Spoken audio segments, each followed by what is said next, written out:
Hello and welcome to that Peter Crouch podcast with me, Peter Crouch, Notorious SID and Chris Stark with me. Great to have the band back together again. A rare treat for the listeners. A rare treat for the listeners, the full team. Can I just say, welcome back, Sid. When I miss one, all right, you lot are on me, and you guys as well, all right? But whenever it's all right for everyone else to have a day off and just miss an episode. Yeah. Like, You're never here. Yeah, yeah. Dude, where have you been? You're like Pitbull, Mr. Worldwide. One day Miami, Dubai last week, wasn't it? Cracking town, I will say. Right. The way he lives is Steve Sidwell. It's unbelievable, The way isn't he it? lives. Steve's sitting now. Steve Townswell. They're going to come in straight Steve away. lives well, all sorts. I was in Dubai for 4 Travels days. well. I was in Dubai for 4 days celebrating Business or pleasure? No, anniversaries. 20 years anniversary. That's Wedding amazing, to be fair. That is absolutely amazing. That's 20 it. years. 20 years. Hell of a career. Hell of a career. Yeah, it was a good trip. Proposed again to my wife. You did what? So what are you going to do then? So obviously when you propose again, that's really romantic, lovely gesture. Are you going to do a ceremony again? Yeah, we was going to renew the vows anyway. Yeah. So the wedding vows. So is this like a contract renegotiation? Is it sort of similar vibe? We're entering new You had one negotiations. locked in, but you just want better terms. Exactly that. Yeah. Exactly that. I'd like to agree my terms again. And I guess that stage where you're just like, I think we need to renegotiate this. You've done it. You've renewed the vows. I did haven't renew you? the vows, but I didn't have a good agent at the time. Oh, right. I've done my own terms. I'm not happy with them. So we're gonna do. We was gonna do it this year, but because we're doing the house move and stuff, we was gonna do it. We do it next year, but I just made it official. So I done the whole ceremony. I went down on my knee in the restaurant. So is your current state of marriage, are you unmarried now to be able to remarry again? Do you see what I mean? Like you've re-proposed, which to me feels like you've gone backwards you're now engaged. Just keeping her on her toes. That's what I think it's what it is. It's fascinating that. Does everyone do this? It's a bit of a new thing, you know. I did it, and I remember a lot of my mates and friends, like, because it was a lovely thing. We did, after 10 years married, we went to the Maldives and we kind of got married again, but it's just friends and family, really quiet, nice one.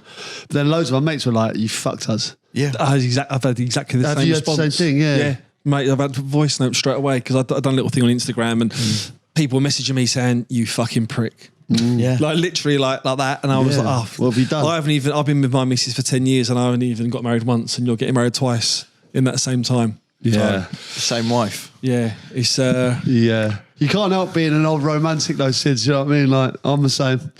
You know, that's just how we are. It's in our makeup.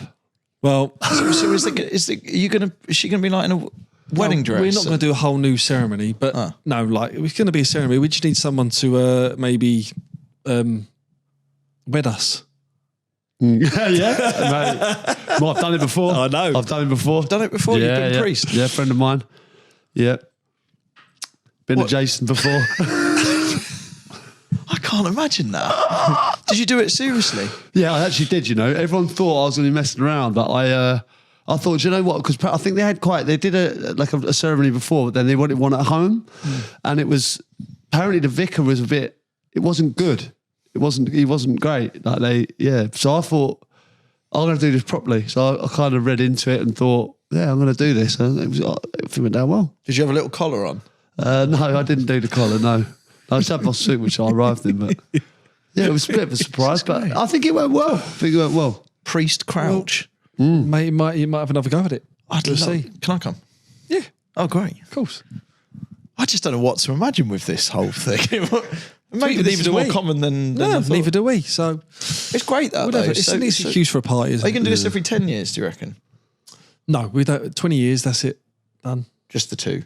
So yeah, that's it. Done. And then great. Well, we congratulations. keep her on her toes in the next. We keep her on her toes in the next 10 years, maybe. Do you know what's nice about my one? I thought was the kids were involved. You know, like so previously it was all just obviously all of us adults and family. But yeah, the kids got to see it, and they were all bridesmaids, and the page boys. It was quite a nice thing. What did make me laugh was one of the comments on Instagram, as you can imagine, and it was actually tagged. Everyone here was tagged in it, and totally parched. Oh my God. Which actually made us, me and the wife, both have a chuckle. So Yeah. This is great. So just talk us through the proposal very quickly, if you will, because this feels like, I feel like we're OK magazine now. So we've got the scoop. No, Sidwell's So Sidwell's second wedding. So basically, long story short, when I proposed originally, I'd done it at home. We done it at home. I didn't want to do a big thing. I weren't all of that, like into that. Were you doing it to get out of an argument or something like that? No. I know someone who did that. Yeah, no. It was at home. I had the ring. I just come back from pre-season. I had the ring next to the bed. I made a card, and then I didn't sort of do the traditional down on one knee, that sort of stuff. So this night on our actual anniversary, I called the restaurant and just said, can you, at the end of the meal, can you do when we have desserts, just something that will say, will you marry me? So they was like, yeah, we can do that. So we get to this restaurant and it's at the Atlantis, and really nice restaurant. And I get there, she hasn't got a clue, and everyone's in on it. All the waiters are like everyone's like behind us, sitting there, God, really? everyone just waiting basically for this meal to finish and this dessert to come out. And it was so funny. And so the dessert came out and got placed, and I went down on one knee and just give a little speech. And it wasn't all like, will you marry me again? It was like, yes. And that was it. So it was all good. Did the whole place Nice, mate. clap? Yeah, there was a little tiny little ripple, and it was good. And a few drinks after. Great. It was nice. Great. No, well done, Yeah, mate. so That's I've been great. You are a romantic, aren't you? You are a romantic. Well, I man. just love a party, so Great. that's what we're here for. Yeah, nice. Chris, I noticed you're wearing trousers. So what's happened there? Well, I've got another injury. Yeah, this you got week, another injury. So I don't know if you weren't here since last week, but had Hal Robson-Kanu on. Brilliant. But he came in a Suarez Benzema kind of No way. thing, and obviously we asked what happened, and was it a 5-year-old high five? Yeah, high five to 5-year-old. I hear this. Yeah, it was Yes. a little stronger than I expected. Yeah. And, This is what you do in the up in you know where you on go, the side. give us a 5 Yeah, at that's the it. side, down below, Done you're you, too yeah. slow. When he went to the side, he proper belted me. Gosh. Enough to put me in the sort of hospital down the road here. No way. To go get checked out. Nothing major. I'll tell you what though, had a turmeric shot, was back good again. Wow. Wrist all fine. Back stronger. Unbelievable. So maybe there's something in it. And today's injury, I'm having to wear trousers. So I overcommitted I'm getting into paddle now. I'm really trying to give it some. But overcommitted, and I've got quite an old school, when you slide tackle. Almost like a and grass stroke, burn, it's- isn't it? Routine they are. Yeah. Yeah, I've had a few of those in my time. Routine. It feels weird having that as an adult, Like, I don't know. So I've decided to cover it up with the trousers today, Yeah, just yeah. for Okay. Fair enough. so the viewers don't get offended. Yeah, fair enough. So you've been busy. But lastly, you've been busy as well. Yeah. Golf competition. Yeah, there is. Yeah. I was going to raise that. I'm glad you did. Golf competition. I think we need that video to go, because there is a video going around of There's a video. lifting the trophy, and we need that to go viral after Yeah. your last one. See, I was debating about putting it up myself, but I thought I better not. But yeah, after my viral shot, which, there's up to about 10.5 million people laughing at me now. What this podcast symbolises, what this podcast is all about, is being back stronger. Getting knocked down and getting back up again. Exactly what I did, and I won my golf club's member competition. Yeah, you put it into the WhatsApp group, this picture, and you look very happy. I was extremely Very happy. Yeah. It's a great trophy as well. It's one of isn't the best days of my life since, I'll be honest with you. But it's right up there. Because I bounced back. I showed my character. Yeah, it's massive, because you're right. You Let were them know what I'm publicly about. They laughed at you. They Pete. laughed. People laughed at me. Yeah. And But who's laughing now? Exactly. When I picked up that trophy, I rubbed it in everyone's faces and said, yeah. Do you know I saw something quite cool? I was at Harleyford Golf Club. Don't know if either of you have played there. No. You just reminded me of it. And they've got a spot right by the entrance there, and it says reserved for Tyrrell Hatton. And I thought, that's cool, isn't it? He's got his own car park spot right by the doors to the golf club. And I assume no one else can park there. It's reserved for Tyrrell Hatton, Tyrrell Hatton only. I thought that's a nice touch. You should get one of them. I agree. I think for the trophy. I agree. I mean, there's a lot of competitions up there, to be fair. Don't want to give away too many parking spaces, but for me, that was one of the most prestigious, I would say. But what about if we ask the listeners? So even if it's not a car park space at, say, the golf club, maybe you've got a space that you can give to Crouchy at your place of work or outside your house or whatever it is. If you can put a little reserve for Peter Crouch to celebrate his momentous win on this golf day. I like it. Yeah, and you'll have little spots all over. Brilliant. We can start a little. Do you know what? That's better than having one at a golf club. Yeah. Like if I could just get one at various places that I visit, you know, just near enough. It's like my mate's a fireman, and he's got in central London, and he's got obviously Matt. They got all the fire engines in there. He said, if you're ever short for parking, he'll open the big fire engine, and I'll just drive in. Is that real? Yeah, so my life, This is great. Drive in there. You gotta say, I give him a bell, say, Julesy, open up, son, the big thing. No, I go flying in, there's fucking car parking everywhere.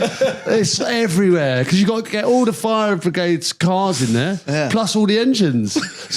It's like better than NCP. How good is that? Central London. But this is what you can have. I'll straight in there and go to lunch. You need this. But this is what you can have. You can have a little list, be all over the UK. People listening right now, if you can get a space for Crouchy, and you'll imagine that you'll be able to park. You'll always be near somewhere that you can park. That's massive, man. Amazing, That is massive. That'd be great, that. All right, we'll just get in touch. Let us know if you've got car parking space. Yeah, maybe we get a little map and we can just put little pins in it, Yeah. you know, so Crouchy can see where he can park. I love it. Yeah, or just get like an app, you know, like when you got the open McDonald's, like where's the nearest Mackey's? Where's the nearest Crouchy's parking spot? Oh, okay, so this is nice. I'm in Bolton. So if you're a listener to this podcast, are you saying though, is the parking space just for you? Or Well, do we I think open up and say anyone listening? Yeah. We start our own NCP. If you Well, I will. suppose There'll like always those, be a what's space. that stupid car club there? They take up all the room. You know, in London, they've got like a car club spot. I never understood that. There's like bikes and then there's like a car park spot for people that are part of this membership or something. Right. It's like that, basically. But no other podcast is doing that. I'm just thinking now, like, it might be iffy giving away my address like that, but I'd happily have one space on my drive for listeners to this podcast. I wouldn't say I can get more than one in there, but if it's free, I'd happily let someone come park on my drive if they listen to the podcast. Yeah, I agree. As long as they're not I like blocking that. me in. Yeah. Well, you know, it's one of those. Listen, if you want to be part of it, great. I mean, we can create a community of parking. Fucking hell, we'll be the new NCP. That's massive. That is big. Yeah. NCP. This is great. Only this podcast can do this. This has got legs. Follow this up. Actually, man, the That is benefits of having a space designated for a podcast listener. So let us know if you've got a space that you know could put a little reserve for Peter Crouch there. And we'll go from there. Preferably with a picture of the actual space. Yeah, good idea. That would be fantastic. All right, today's podcast, lads, we're getting into some interesting topics, really. I want to call this podcast "The Game's Gone." Because quite often we say that we don't know why it's gone. Yeah. Let's dig down into why the game has officially gone. Yeah. Running the risk of being grumpy old bastards. Yeah, exactly. And this wouldn't have happened in my day, that kind of thing. Yep. And like, it's not saying there's always problems with our game, and there's always something that we grumble about at some stage. These are the things I think that we're grumbling with at the moment. True. Is there anything that pisses you off, Sids, about today's game? Well, top of the list would have to be VAR, Yeah. wouldn't it? That's what it'd have to be, like, in terms of like the main one, because it's changed the game. Does it piss you off? Is it? Do you not think there's an element of it enriching our game? Do you think there is? I think no. part I think of it there's that's elements that obviously there's good. You know, there's that's been seen before where factual incidences have been chalked off or the other way or reversed and made it count. But the one that just gets me is the time. Sometimes the time on it, and also it's just made it a bit clinical in terms of football celebrations. You know, euphoria when the ball hits the back of the net, whether you're playing or whether you're in staff on the side, or more importantly, when you're a fan, to celebrate that, and then it go to the big screen, and then wait, and then you like to celebrate again. It's just. I know what you mean. It's taken away from that special moment, which is what football's all about. Like that moment of losing yourself, forgetting where you are, forgetting who you are, forgetting all your worries. That, yeah. But it's like you have to kind of come back to reality straight away. Has it been cleared? Yeah. And then lose yourself and kind of losing that moment. Yeah. Would you have liked to have played with it or not? If you'd been playing? I'd say no. I get why it's here, right? Because football now is a business, okay? And the difference between finishing every single position in the Premier League is millions. Qualifying for Europe, relegation, like there's so much now riding on every game. So yeah, it is necessary, right? But I'm still the old romantic, and I still believe that over the course of the year, it balances itself out. But you know, like when you're in the pub after a game and it's like, but you should never have that goal. That was miles offside, or that was a foul, and like all them sort of excuses that fans talk about in the rubbish chat really after games. That's gone. That's gone now, isn't it? But the only thing is that I think there are still mistakes. This is the problem with it. Like if it was in and it was the automated system like Hawkeye for, you know, when you look at the ball in tennis and it goes out or it's in, and you know. Yeah, exactly. Yeah. So my issue is that there are still mistakes. Yeah. And you've got a human refereeing. So it's you not can't an have automated VAR whilst humans are involved. Exactly. It's something that in the future will be great because it will be able to do the whole game. But the second you have a human at any point in this chain, it doesn't work. No. Goal line technology is amazing. That should be it, in my opinion. Yeah. Because you can definitely, like you're saying, it's in or it's out. But yeah, quite a serious one to top your list. Is that really top of your list for? Well, I mean, Games Gone? yeah. In terms of the modern day, that is like in seriousness. The other thing, the big ick that I've got is camera phones. Go on. Players with camera phones and celebrating players. Sorry, yeah. So what are you talking about on the pitch? On the pitch. So, for instance, when you see it more often than not in cup finals. So was it Palace that won the FA Cup final? Listen, amazing accolade to do. First time in the club's history. Enjoy the moment. I'm seeing players on the pitch after with their phones and just take it all in, you know? Am I just being old there? No, I did wonder. I think I saw Mateta walking up the stairs with a selfie stick. There you go. And I thought, there you go. There was an element of me. I thought, what on earth is going on here? It was like he's at Disneyland. Exactly that. Exactly that. And I was like, yeah, I did feel. I think there should be people like social media team around them, 100% capturing everything for them. I get it. Yeah, but not players. Yeah, I don't know. You probably shouldn't be thinking about. But I think nowadays people think something's amazing. This will be great on my Instagram. Like that's how people think now. I don't think people are thinking this is amazing. Let me revel in this. Yeah. Do you know what I mean? And that is where the game's gone. That is where. Well, that's where I think society's gone. Very true. Here's a bigger picture. No, because you know, if you're watching, for me, gigs is the biggest one. People are watching gigs, and I watch people. Ryan Giggs. No. I mean, there's footage out there that I can look at that after. 100%. And the ones that get me at gigs is when it's an iPad. Have you seen the iPad ones that come along? Two hands. They're holding up two hands. Two hands with an iPad. At a gig. But I don't understand why you do that. I understand, like, if you're in it. Yeah. I get that. That's the same as me. Like, I go to the Great Wall of China and I'll take a picture of the Great Wall of China.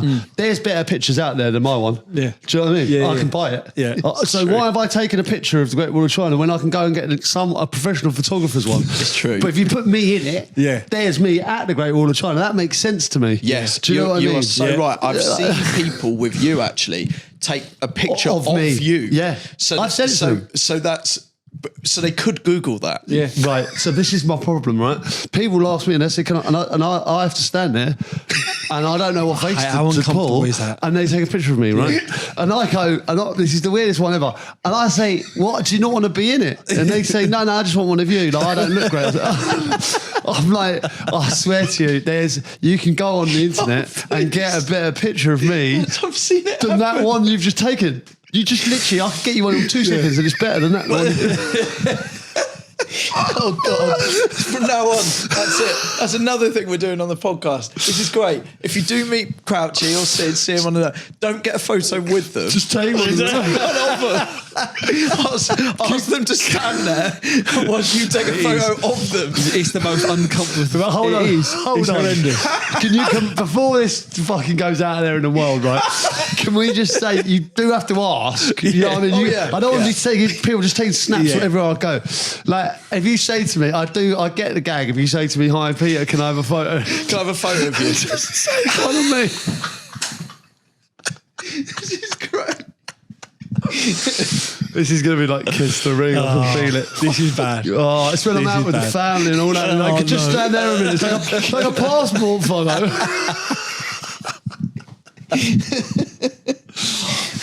But there are people out there. There are people out there that genuinely do that, and I'm like, it is a strange one. I'm like, surely, like I say, if you are anywhere in the world, you take a picture of that without someone in it. Yeah, that is the most ridiculous photo I've ever heard.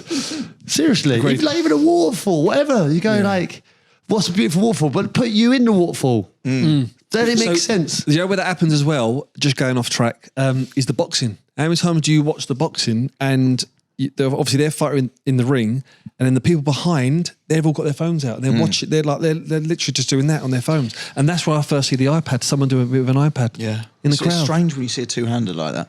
Well, the reason why I think the game's gone here is the thing is you can get photos of you in front of a waterfall, all that kind of thing. But AI is going to change everything, because if I want a picture of me in front of a waterfall, I can just type that into chat, whatever it is, and it will make the picture. Really? So you're saying, should we believe that you're in front of a waterfall? This is what I mean. So the pictures will become irrelevant. So I'm thinking AI will make it like no one will believe any picture anyway. So maybe they'll start. Oh, it's cool. Bang on time. There he is. Bang on time. Beautiful. But just talk through it now. I love this ice cream. Bang on time. So what I'm saying is, I think the photos at gigs and stuff like that will stop, because the value of a photo is going to completely go. What about this, right? I think that what will happen is that there'll be a little AI. There has to be, like when you do something like on social media and you have to say it's an advert or not. Do you know, like you have to put a little AI sticker in the bottom right? You got to. Do you know what I mean? It says this has been AI generated. And I think it should be a legal requirement. Mate, a girl on my team ran a picture of me through a TikTok filter, which gives you a girlfriend, basically. Hold on a minute. It gives you a girlfriend. It gives you a girlfriend. So what it does is like it's just a picture of you, and it animates it. So it's so you come to life, and then a girl comes out of nowhere, puts her arm around you, gives you a little kiss on the cheek, and the video looks. What a video! The thing is, this get you in all sorts of trouble, can't it? Yeah, but also get you out of a load of trouble as well. That's true. Fake AI again, isn't it? That looks just like you in a parlour. Someone's taking a photo, just like you. Got your arm around her and everything. Fucking AI. Actually, Sids, what I'll do is I can run you through the fake girlfriend filter if you want. I don't really understand what you're talking about. So you're saying that he is going to someone's going to lean in and kiss him, and he's going to react to that. But all you need to do is put up a picture. One picture, and a girl will appear. So you're going to run it through the app now, yeah? As quickly as that. I'm going to run it. Look. So I just take a quick picture of you. There you go. Take a quick picture of you. There we are. Then watch. Frightening this. Oh no! Oh, she is. Whoa! Oh my god! Oh my god! Not in the Chumbawumbar! Not on my watch! No way! What is going on? Oh god! Come have a look. The human race is. Come have a look. What the hell?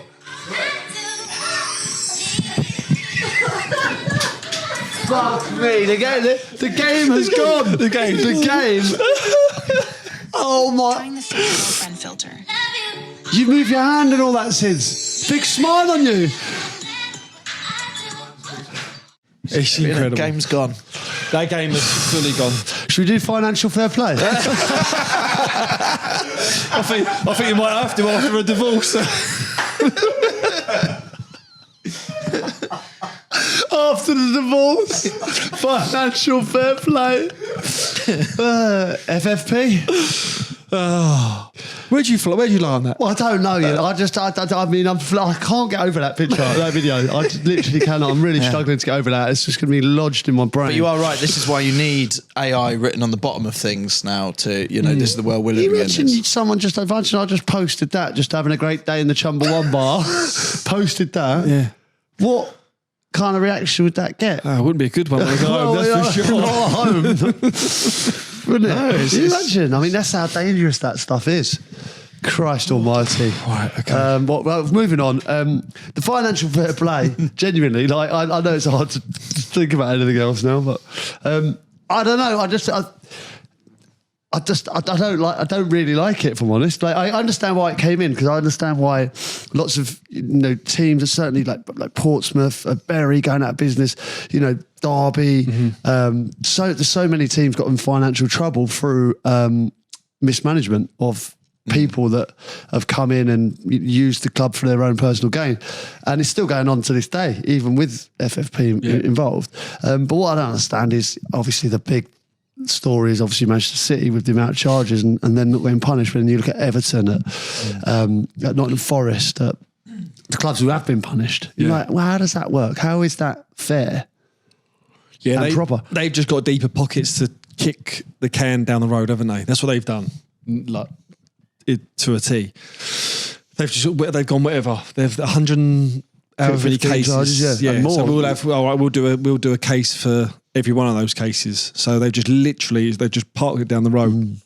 So I get that, and you are right. It definitely has structured football in a better place for football clubs to run, but there's still ways around it. So, for instance, what Chelsea have done in terms of the contracts, renaming the stadium, that should be worth X amount, but they've timed it by 10. So I remember Arsene Wenger saying that years and years ago about Man City when they done the Etihad, I think it was. I think Mike Ashley was one of the first as well. Do you remember? And it was like, everyone was like, what the hell, they're renaming St James's Park? Yeah. Sports Directory, and everyone was like, and it was obviously just a ploy to... Exactly, yeah. But they'll always find loopholes around it. But on the flip side to that, you could say it's benefited the lesser clubs, for instance, your Crystal Palace or your Nottingham Forest, in terms of this year, how well they've done in terms of competing with the top teams, because they can't spend. So, for instance, Brighton this last season had their biggest transfer window because other big teams couldn't go into the window. So they see their opportunity to go, right, this is our chance to try and get some good recruit some good players. But the frustration as well is the fact that you could generate huge profits by selling homegrown players, right? Fans of football clubs love homegrown players. Yeah. If you're a Geordie who's playing for Newcastle, or you're just someone who's come through the club, the way the financial fair play is now, Steven Gerrard would be a fantastic asset for Liverpool to sell. Imagine that. Who wants that? Yeah. John Terry. Yeah. You know what I mean? Someone come in, pay 100 million for him, generate huge profit for the club, because you come from nothing. If they're in a spot above her and they need 100 million. Well, Conor Gallagher. Then you have to do it. Yeah, that's what I'm saying. Yeah. So Conor Gallagher, everyone's talking about having to sell kind of homegrown players. That isn't good for our game, is it? No. Where the game's gone, I think, sort of similar to this, is shirt sponsors. I don't think you can have necessarily... I believe that a shirt sponsor should be from the town that the club's in. It needs to be a business that's associated with the town. And it used to be a bit more like that. And I think that front of shirt sponsor, prominent bit on the kit, should, I think, be a bit more old school. I think it should relate to where. I like that. I think that would be a great rule. Yeah, There's so many other ways to earn money. Yeah. That I think you almost, on a kit, you want to support it. And I loved those kits where you loved the sponsor as much as the sponsor badge. sometimes makes the kit. Newquay Brown Ale, that sort of thing, Yeah, here's one for you with shirt sponsors especially. Is there a limit of where you can sponsor? So, for instance, you can have your front done. You get arms now, sleeves. Sure, is there some on the back as well? Well, yeah, definitely in European countries. Yeah. There's sponsors everywhere, isn't there? Yeah. On the back and stuff. Yeah. And on this point, where the game's gone is you now have how many kits? 4 or 5 kits, all obviously really expensive. That's what I think has gone a little mad. You have a kit which the team are probably obligated to wear once, maybe twice in the whole season. But as a football fan, you sort of want to keep up with, and be able to feel that you can purchase. It's all gone nonsense now. I mean, you had a home and away kit, maybe a third kit. Did you always have a third kit? I think only if you had clashed with the home and away, both clashed. You know what I mean? Yeah. That was the only time you do that. Yeah, the fourth kit was only for a fourth. I think I don't agree with that. No, I'm the same. No, agreed. Is there anything within the game that annoys you? Like, things like, I remember diving was a huge issue for a while, wasn't it? When Jurgen Klinsmann came over and said, our game's gone. Jurgen Klinsmann's here, he's going to dive everywhere. Do you know what I mean? Like, through periods of time, like, I know there's a huge, like, tactically, very much about possession-based football. At times that does annoy me. What annoys me is the philosophy of a manager doesn't change ever. And go, well, you're losing every week, but this is my philosophy. Yeah. Well, have you ever addressed the fact that you could change that philosophy just for a couple of games? Yeah. Or, maybe within the game, you can just go away from those beliefs for a little bit just to potentially win a game. Do you know what I mean? Like, that annoys me. The adaptability's gone. Like, it feels like, this is the way we play. Yeah. And I'm like, that does frustrate me. And I think it frustrates a lot of football fans as well. Yeah. Well, I think that was probably possibly the undoing of Ange Postecoglou. It was like, it's who we are, mate. That kind of quote. It was like, well, yeah, but you're getting pumped. Yeah. And I think... Just change it up a little bit. Yeah, just like, some of the best managers I've ever seen. And that's not a pop at Ange, because, there were elements to him I thought was fantastic. And, I've always got on great with him as well. And I like him and respect him as a man. And, winning the Europa League was amazing. But there were elements of that I think frustrated a lot of people. And I think there is a little bit too much of that. I think when I think about the best managers from our day, they were adaptable. Like Harry, for me, he would say, we have this way of playing if the foe's playing. We have a different way of playing if Peter Crouch is playing. Yeah. That's just common sense, I think. We don't play one way with two completely different players. Yeah. I think that stems from when we've done our coaching badges and they say, right, you can all have your different philosophy. You haven't got to follow obviously we've done ours at Welsh, so it's not going to be the Welsh way. But as long as you stand by what you mean, then that's fine. But it feels like everyone's done that and just sort of stuck to their principles and not gone, well, I want to be a bit different. I feel like we don't have to play 3-4-3 and our fullbacks high and wide and this out. Like, why don't someone just go now 4-4-2? Why don't someone just go back to 2 strikers? Everyone's got to play the same way. And I think that's why football has gone a little bit. I know we've done a one on this and you all sort of jumped on me about being entertained, but I think this season is not, like, in terms of contrast of teams. I mean, imagine now like a 4-4-2 coming up against a dynamic 3-5-2 and things like that. It's all the same now, isn't it? Do you know what I mean? But the most kind of getting on a rant now, but it's so simple. Like, I remember playing Swansea and Roberto Martinez, and he was very much like Brendan Rodgers had Swansea before that. Roberto Martinez, I think it was the other way around maybe, but I think it was Brendan first, then Martinez, and then anyway, they're playing around. We as a Stoke team, we would like Coiled Springs. They're rolling it out to the centre half, right? Every single time. Yeah. We were on top of them. I think we had 10 chances in the first 25 minutes from them giving the ball away and us being all over them in the final third, just setting traps, knowing when to press. So is that a great philosophy, right? Or do you once, maybe even roll it out and let us come and just clip it over us once? Yeah. Then we'll think, oh, hold on a minute. Let's not go. There's times to play. If the team's really deep, right? Roll it out, suck them in, and play around them. Yeah. I totally get that. That's a beautiful way of playing football. But if they are all 5 people are on top of you, you've got 5 people in your own box. You clip it over them. You've taken 5 people out of the game. That is not long ball. That is not. Yeah. It's not rocket science. What's wrong with the long ball? I think there's an expectation, and there must be stats to back it up, that you know teams play out from the back like they do. But maybe I only see the mistakes, but whenever Watford try it, it rarely goes right.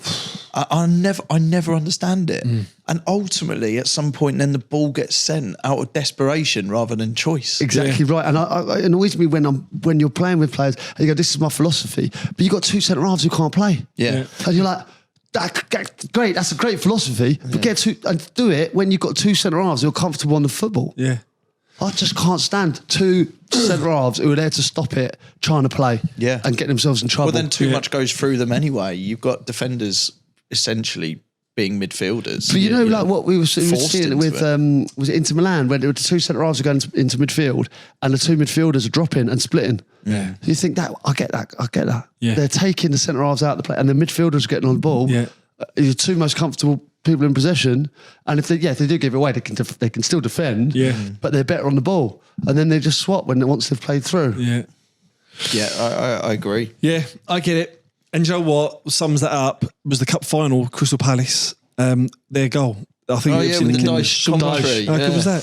Just literally there, and some people go old school, but he knows what to do. He knows, okay, play, but then the odd one, just go forward, and it happened, and they scored. Crazy, yeah? Yeah. Easy. And listen, I'm not old school and all that. There's a element of this pod that can go like, I would have happened in my day, but it's just common sense. I think it's just it's not even long ball. It's just sometimes I think that whole philosophy thing. Surely you have to have a philosophy for each game. Do you think there's a case of it's almost over complicating sometimes? Is part of the problem now? You have, say, set piece coaches. If we maybe if we're going to have set piece coaches, we should have goal kick coaches. We should have just for any little bit of the game. Yeah. Has its own person who gets up off the bench and stands there and gives a little signal. That's where it seems to be going. Yeah. And actually, maybe you can't look so individual for a team sport. Maybe that's where it's going a bit crazy. Clubs are looking at every 1%. That's what it is. Yeah. And if that means that they have to go into micromanaging, then that's what they'll do. But I think you're right. You can't nail everything. No. Do you know what I mean? And not in like this 1% thing you hear a lot in football. But what you're actually saying is it's not necessarily giving you the extra percent. It feels to me that you're zooming in too much on every little bit. It doesn't necessarily mean that it all comes together properly. But again, I think it's a wider society problem. Like it's, I saw Russell Kane doing the thing at the moment, right? I don't know if you've seen it. 5 a.m. wankers. Have you seen it? No. It's one of the best things I've ever seen. If you Google Russell Kane, right, 5 a.m. wankers, you won't be disappointed. It's basically, all these people, these self-help people on like all over your feed. They get up at 5 a.m. They have protein shakes. They work out, and they're on their laptop at like 7:30. Yeah. They're working through the day. Do you know what I mean? It's another protein shake. They're doing it all before normal people are awake. Yeah. Well, he does a skit of that, and it's fucking amazing. He's like, we basically get up before we've even gone to bed. That kind of thing. And it's like, because I'm a 5 a.m. wanker. And he goes like, my wife's left me, but we still get up at 5 a.m. Well, they're the best. But like, I see it all the time, like just that, let's get the edge and all that. Like, are they really doing that? Is it really helpful to get up at 5 a.m? You're not knackered by 7 and ratty? I don't know. Like, there's a lot of self-help kind of vibes going on. And I think, definitely get up, be healthy. But I think there's a balance there somewhere. On the health thing, I think more injuries than ever that rule players out for a long period of time.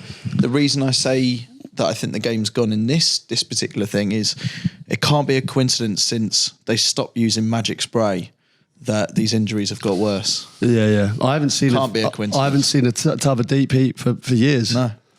Just not using them. How good was that? Strap-ins. The old school videos where someone's down, they run on, the can goes, It's like a cloud of mist smoke. appears. The mist appears. Totally fine. Oh, so they run it off. I'd run it off. And the magic sponge as well. Just like, what they do is put a sponge on your Magic ankle. sponge. And now the injuries are awful since they've stopped using magic spray and magic sponge. Yep. Yeah, it's no good, Got to mate. bring that back. It's no good at all. But I also think with that as well, getting slightly more serious is the amount of games that they're playing now. It seems to be, it's quite ridiculous. Like when I see some of the quite different results in the World Club Championship, I'm like, well, it's because they don't want to be there. Yeah. And they don't. the players, you can tell They don't. Not even the managers. None of them. Weird that, isn't it? Well, they just don't want to be there, do they? Yeah. And you But look at some of the even Brazilian fans- teams and that, like they do want to be there. Like Yeah. you can see that they want what they're playing against Real Madrid, or Yeah. this is big for them. I just think a lot of the big European teams don't want to be there. No, of course not. Player wise. No. Well, I know they don't. I know. You do. Yeah. I spoke to a Well, few you've of them got- and they've you know, gone, I've got to get this holiday in before to just literally recharge the batteries, and I'm flying out, playing in ridiculous heat. It's like, Yeah. doing that before another big grueling season next season, and then a World Cup. Yeah, World Cup as well. of course. I think there's some sort of stat, and don't quote me on it because it could be completely wrong, but we haven't done any research on it whatsoever. But Jude Bellingham and I think Steven Gerrard, Frank Lampard, whatever, if you compare the games they've played at the same age, I think it's and they played every game available at the time. I think it's ridiculous the amount of good games that you've played. I agree. Yeah. Just one thing, boys. Throw-ins. What's your take on throw-ins, or maybe spot kick-ins? Oh, kick-ins compared to throw-ins. I like the thought of a kick-in. Yeah. The only thing I don't like is it might slow the game even more, because if you had a free kick just inside the touchline, you'd throw the centre halves forward and it'd take a long time to whip a cross in. Yeah. I think if you time manage that, like if it goes out, if you've got 5 seconds you could kick it in. Yeah. But any longer than that, it's a throw-in. Yeah. Do you know what I mean? So yeah. you could stop that. Yeah, because that would get boring then, wouldn't it? I quite like the kick-in. Yeah. But it's got to be quick though. Has to be Or quick. if they want to send them up there, they got to do it in 5 seconds. Yeah, you got to pick it That up. would be entertaining. Imagine that, the two set of arse. You know, You'd have to Van der Ven doing 30 miles an hour. You'd have to enforce a time limit, wouldn't you? You have to. But properly enforce it. So because it doesn't really exist at the moment. They don't properly enforce the 6 second rule or whatever it is now. Do you think it actually needs to be changed? When you actually think of it, how bad are throw-ins? Do you think you've got the ball, right? You're in possession of the ball. You're throwing it down the line in a 50-50 contest to possibly just lose the ball. Yeah. Oh, that's actually it's a big part of the game, which is crap. It is, Like, when the more you think about it, right? Let's work the line. Yeah. Who wants to watch people working the line? Seriously. Like, no one. Not one person wants to see that, do they? You don't pay a lot of money now, season tickets, to watch someone work the line. No one's gone, it's great working the line. You're working to throw it to hopefully their attacker or their defender heads it out for a throw and for you to just gain up the another line. 20 yards. Yeah. Eh? It's terrible. true. It's so true. And it my little boy played his first five-side tournament on the weekend, and they're only 6. But obviously they do a thing where if it goes out, they put it down and you can actually run it in. Right? Nice. So you can either pass it or it's no throw-ins. You just pass it or run it in. But like the minute the defender turns his back, right? Imagine a winger just going at the fullback. Yeah. That is more entertaining than working the line. Yeah. I think there's lots of things they should try. If you're going to introduce VAR, then you've got to try other things as well. I'm a big fan in basketball of the shot clock. You know, forcing someone to have a shot when it runs it down, and then reset maybe when you go past the halfway line again. Yeah. Similar idea, but I do like the idea of it getting down to 5 seconds. Someone having to have a go, Having a pop. it's just from wherever they are. Yeah. It's good that, isn't it? Yeah, because as that clock runs down, you more often than not, you're going to have to just punt it high and hope a striker gets on it. Well, that But stops that. You know, forces sometimes attacks. when you watch it's like Manchester City or teams that, and I understand why they do it because they got 11 people behind the ball and it's hard to do. You know, where they consistently recycling it round, You're like, yeah. Then all of a sudden it lands at Diaz and it's 3 seconds. He's got to have a pop. Yeah. There's something in it, for sure. Yeah, I think if the further you're out, there's got to be like a handicap sort of situation for the keeper that he can't use his hands. It'd be easy for the keeper. He'd have to he can bring it down with his chest or he can save his head if it's going if it's a bullet shot. This is great, Sids. So if it's inside the box, the goalie's allowed to use their hands. Hands are in play. But but any shot from outside, goalies Yeah, can't do it. or if it's like just inside the half. because if you have a countdown clock and you have to shoot from inside the half and it's on target, the keeper can easily just catch it. It's an easy shot, isn't it? The only problem with these rule changes is it just takes out history. Do you know what I mean? Like, so heritage, and we're a podcast of football heritage. It takes out, say Haaland goes and scores. So if you think about it, say it would be De Bruyne or someone, because he's got a great strike from outside the box. All of a sudden, his stats go up, and he's one of the best goal scoring midfielders of all time. You're like, well, hold on a minute. Yeah. Keepers had arms back in the day, you know. All right, scrap what I said. Yeah, you wouldn't be Reading's top goal scoring midfielder.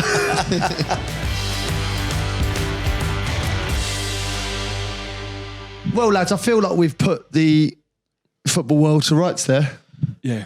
What's been good is it hasn't just been looking at football and sort of saying about how it was better back in the day. It's also looking forward, isn't it, at what football could potentially do, how AI might affect football or your relationships. Well, we've covered everything really. Society and football. Yeah, important to look forward as well. Listen, this podcast is always open, and we embrace the woke generation. That was the most unembracive. What a quote. We embrace the woke generation. The way you said that so seriously. Another classic. Another classic quote. You can take that out if you want. So hold on. So just some notes from that. We are embracing. If you are woke and you're out there, we embrace it. We embrace you. Great quote, Sid. That could be as big as puddings are massive. If you are woke, we embrace you. Oh, okay. Sorry. We embrace the woke generation. Sorry. Yeah. I've got to run off and get an anniversary present today. Is it yours today? No, it's next week. Your second wedding anniversary or something? No, nothing like that. Yeah. Just need to get something. Anyway, Crouchy Chris, I saw his No, I just don't know why you said that. That really just came from nowhere. No, I just thought of it just then. I'm just thinking what I've got to do today. I'd share it with you. I might go for the school run. Yeah. Uses? I don't know.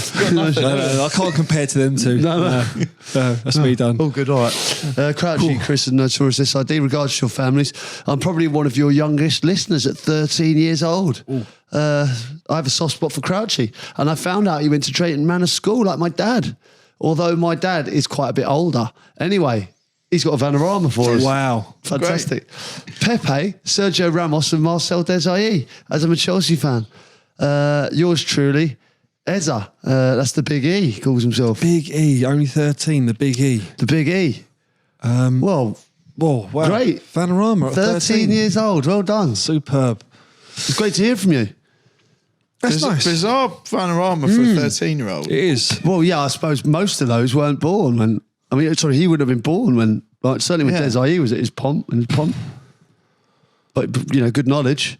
It's a good Vanarama. Yeah, it is. It is. We'll have a look, won't we? We'll have a look. Right then, where are we seeing this one? Well, it's certainly not a Fiat 500, is it? No. Yeah. Okay, well, let's break this down then. So, Pepe, Sergio Ramos, and Marcel Desailly. Ramos isn't going in the middle, is he?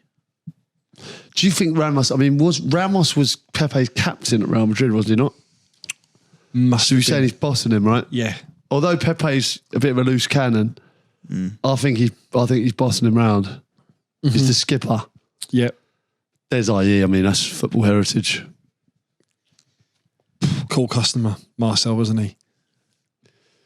Cool enough to have his arm out the window, I would say. Yeah, I agree. Ramos driving. I feel like Pepe could be in the middle there. Yeah. We happy with that? Desailly on the right. Yeah. Yep. I like that. Great. I'm not sure if we're still playing the Barry from EastEnders theme tune anymore, but we can have a blast. It was a good moment, wasn't it? Do you want a quick blast of it? We'll have it now. Here it is. I'm looking for that man in the middle. Ooh! I'm hoping he can change his seat. Oh no, don't think that he can get to the window. Take a look at the van and the driver's seat and go for that change. Ooh. Vanara, Vanara, Vanarama. Ooh, ooh, ooh. Hey. Vanara, Vanara, Vanarama. Gonna make that change. Wow. It's good to remind you, you know, it was good, that performance. Well, I just think sometimes, you know, lots of things happen on this pod. It's very fast paced. Sometimes it's good to remind yourself that we actually did that. Can we never really discussed this. So I had to come in especially to be there for the Barry from EastEnders recording of the theme tune there. Now, I'd started chemotherapy about 3 days before it. So I was high. You must have walked in here thinking, is this really happening? You wasn't sure if this was really happening. I just look back on that time and know how ill I actually was. And you were running late, both of you. And Crouchy, you messaged me saying, do you mind just taking him for a coffee across the road? Oh, you did, didn't And you? I had to entertain Sean Yeah. for best part of half hour, 40 minutes did. or so. And I just remember feeling like my insides were burning. And going like, how's this happened? But well worth coming in for. Anyway. It was great. Yeah, I enjoyed it. It was a great day. And I really like him, Sean. I just got odd memories of that time, and I don't fully think I was in the room. It's sort of, I know I was in body, but probably not in mind. But just hearing that back, it's like a fever dream. Anyway, long live Barry. Okay. Hello, gentlemen. First and foremost, regards to your families. Robbie from the Highlands here. Oh, wow. Loving the pod, one day listener. Day one listener. One day. Oh, sorry, one day. I thought you just listened one day. Yeah. Day one. Sorry, day one.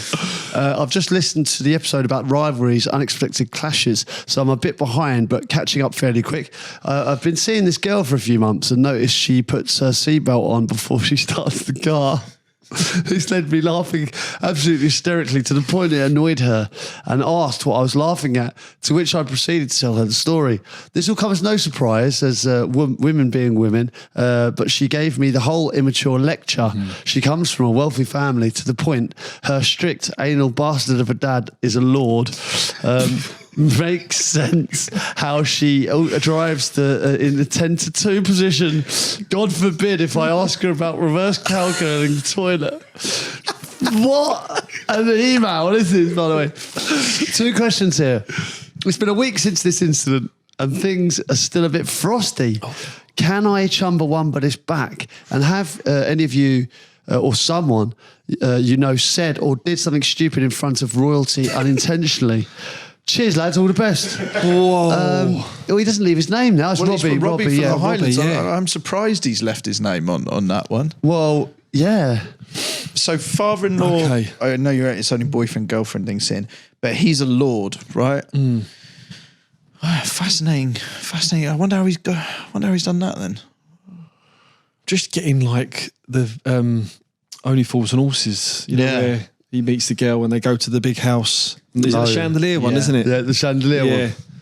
Just getting that's cropping up. So just, can we go to the second bit first? Anything that because obviously you guys have met royalty. Yeah. We went to Kensington Palace. Yeah. We interviewed Prince William. I said to Prince William, because it had gone on a bit longer than we had initially thought it would, the chat, we were all having such a nice time, that he sort of cleared his diary, didn't he? He carried on talking. So by that point, I was sort of 3 or 4 pints in, and I knew I needed a piss. But I just thought, surely they'll wrap this thing up soon. But they didn't, and we carried on drinking.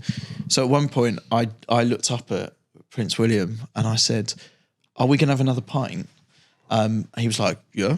But if we are, can I just quickly run for a piss? And I said that to him. Do you remember? Yeah. And then it was only really when I got down to the toilet, I thought, this is mad. Like, the future king is waiting for me to finish up here.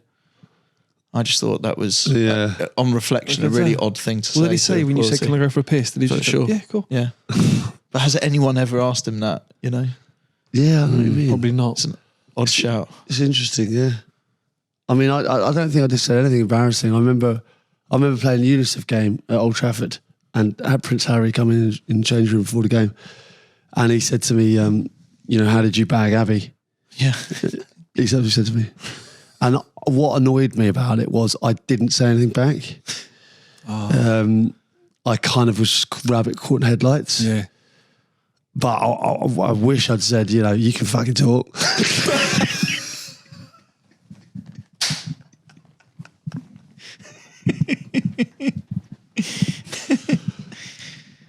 That is so true. That's a discussion for another time as well. It's the things that you wish you'd said. You know those moments where you look back on and you go, God, I wish I'd done something there. So that's our interactions Great with guys though, royalty. both of them. I have to say, Harry and William, Great guys. like really, really, great guys. We had the best time with them. Okay. And he wants the Chumbawamba back. Yeah, Chris, this was something you said about me. You said I put my seatbelt on before I even start the engine. Yeah, there's a few things. It's become, I mean, it's really safe, but it's become derogatory now, isn't it? Really, he's taking the piss out of her for it, and she's obviously gone like, "What are you talking about?" Well, you indicate out of your drive and stuff. Yeah, things like that. Yeah, what put it on before I just when you go out your drive, you indicate. Yeah. As you're pulling. Someone said you check your mirrors as you're pulling off of your drive behind you. Yeah. No, you check the mirrors before you start the car. Then it's seatbelt, then it's ignition. Okay. So he needs to come back. He needs to come back. Well, he's in a tricky position. He's in, not 19 forever, pull yourself together territory here, isn't he? He's basically seeing a girl who thinks he's a bit immature because he sends emails like this to his favourite podcast and, talks about can we help him out? and stuff like that. Well, I don't know what we can do really because she obviously likes him. But I don't think you should have to change yourself for her. I think let her maybe listen to one of the podcasts together. And I think she'll come round. I think she'll enjoy it.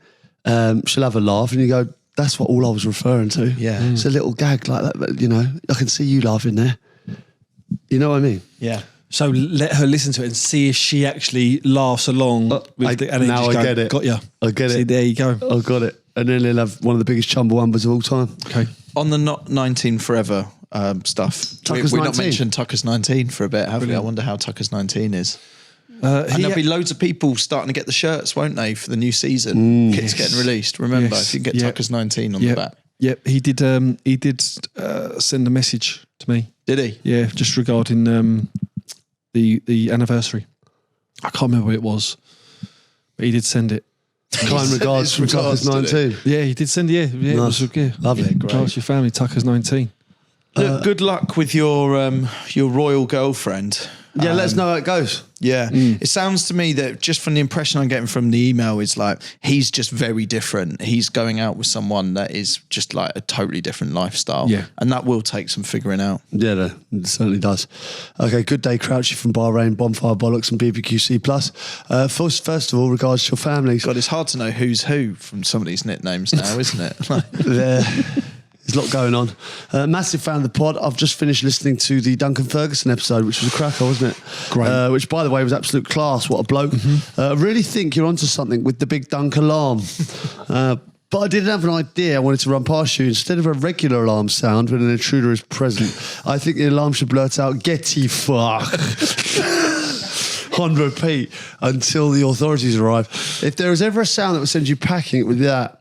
I even think the big Dunk whispering it might be more sinister. Oh, yeah. But either works. Keep up the good work and let me know you want me to draw up some examples of the alarm as I'm a graphic designer. Yeah, please do. It's from Dan Ellis, regards your families. Two things amazing about this, actually. So when we discussed this alarm, the idea of a sticker in your window saying this house is protected by Big Dunk is brilliant. But what they've stumbled upon here, and I think this is the genius of your email, Dan, is the idea that everyone's alarms are kind of the same. It's a loud siren. Yeah. But how good would that be if, say, you could have a threatening voice come from upstairs, as if if you are robbing the house, you think there's a hard bastard upstairs instead of someone like me.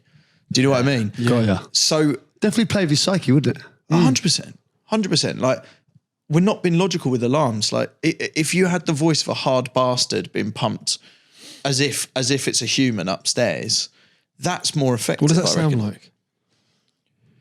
Well, yeah. Who gives a quick blast? Yeah, so it'd be a bit more like, Hey, you down there.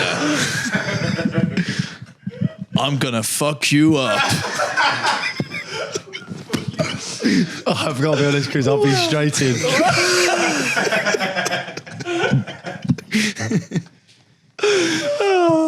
Brilliant. That is brilliant. they could be motion, it could be a sensor, so the burglar picks up on the motion thing, the little one in the corner blinks. Just goes red, automatically. and then a voice from upstairs. That's the genius of Dan Ellis's idea there, I think. And do you know what else is genius as well? Doesn't have to be loud. No. You know, like the quieter. So say the film Taken. You know, that's what he says. I will find you. If he done that in a loud, like ranting way, it wouldn't have the same effect. Yeah. Imagine that being played out. I can see you. I will find you. And I will kill you. I'll not kill you. I will find you. And I will hurt you. Yeah. Hey? Yeah, little Full things of like- ideas Full of today. ideas. We've got so much going on. I was thinking as well, like that one, is you just say like Abby, hand me the shotgun. Simple but effective. Yeah. Do you know what I mean? Like, what, are you going to take the risk 50-50? Are you coming on? Bespoke alarms. Abigail, hand me the shotgun. It's a couple of whoppers down there. Okay, we could be onto something there. All right. Okay, there's a quick 11 here if you don't mind. You get Crouchy from Bahrain, Notorious and BBQC Plus. Love the work from day one. Keep it up, he says. I work in a prison. I've got a belter of a nickname from you from the inside. There's a lad called Popeye at work. I know what you're thinking. Ex-Navy, covered in tattoos and probably loves spinach. Well, that's what I was thinking. He's none of those. When I asked him about the nickname, without hesitation, he popped out his glass eye. So obvious, but so unexpected. Work has got me thinking about a crime 11. Enjoy. Oh, Great. Interesting, okay. Gianluigi Donnarumma. Kyle Stalker. He's got Ashley Stoll. Damien Handcuff. Gareth Jail. Jack Steelish. Theft Fabregas. Gary Speeding. Nigel Coca dealer. Oh my God. Patrick Burglar. Robbing Vans Percy. Robbing Vans Percy. Wow. The manager is Arsene Wenger. Yeah, oh like my it. God. Subs. Nick Grope. Steve Stowell. James Mad is on the run. Mad is on the run. James Mad is on the run. Raheem Stealing. Brilliant. All right, well, you know, there's lots of ideas there, lots of So stuff much to to go be getting at. on with. We can't forget any of those ideas. Let's write some of that stuff down. There's some stuff to do. Yep. Obviously, you know, we've got parking stuff to sort out. AI. AI, yeah, there's lots to go out there. So be careful out there, you know, not as all as it seems.